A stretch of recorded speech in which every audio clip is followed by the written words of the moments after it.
I stared morosely at the screen, where elf shot through the heart and Hathaway Smith's to blame, she gives ya a bad name, glared back at me in a rather shouty font. Instead of being a productive human and packing up everything I needed to work from my childhood home this summer, I'd gone down the rabbit hole on spillthattea.com, yet another teen social media platform where readers went to blast my latest book. From the floor, the intern let loose a particularly fragrant dog fart. "Who gave you duck?" I demanded, but Puck just rolled over and yawned. I rubbed my temples, tucking a stray wave of crimson hair behind my ears, and wished for the billionth time that I'd never invented Hathaway Smith or the Elf Shot series.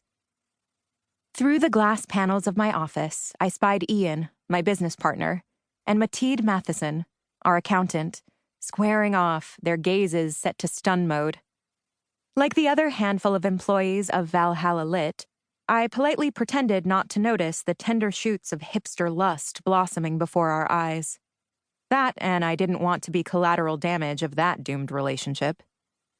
Catching Ian's eye, I pointed to the novelty book clock over my desk that he'd given me on my birthday.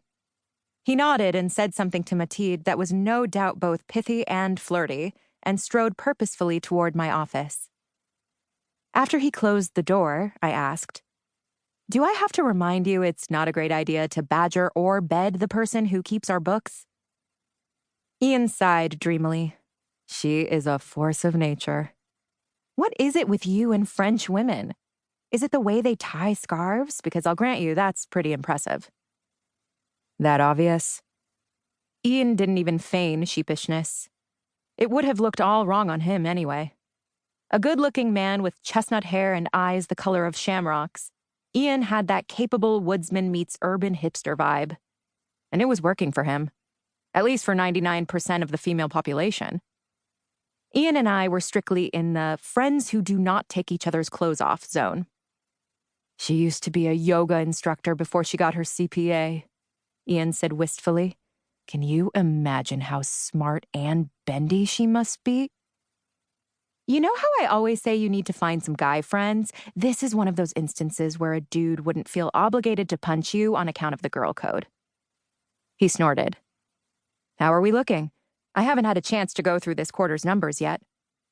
Flicking one warning finger toward him, I added, "Don't you dare make some sort of weird accounting and yoga double entendre about flexible balance sheets." "Why must you stifle my creativity?"